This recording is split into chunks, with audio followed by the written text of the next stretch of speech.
If you battle with anxiety and depression because of your student loan debt, you are not alone. A whopping 90% of people report having anxiety at some point about their student loan debt among high debt borrowers.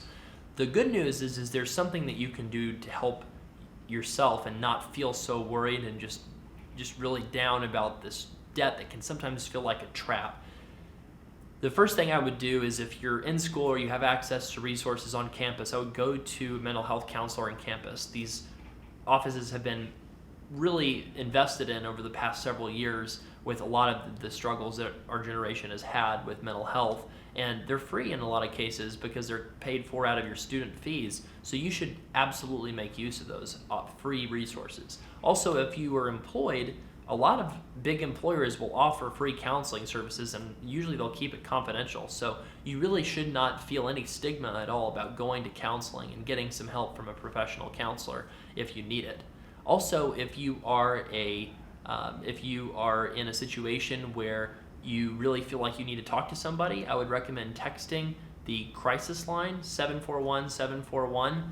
That is something that you can use if you're not really thinking that you're going to hurt yourself, but you just want to talk to somebody about something that's really stressing you out. I would suggest using that. And then also the National Suicide Prevention Hotline is 1-800-273-TALK. So I would call that number if you are ever thinking about hurting yourself, because there are so many good options, with student loans these days, that you should not feel this weight of this debt on your life. You can do something drastic as leave the country, as a lot of our clients have done. Actually, we have plenty of clients living new lives in New Zealand, Australia, Europe, the Middle East, and other places because of being able to exclude a large portion of their income off of their tax returns, and then they can pay 10% of a very low number on their student loans, and that's a legal thing to do.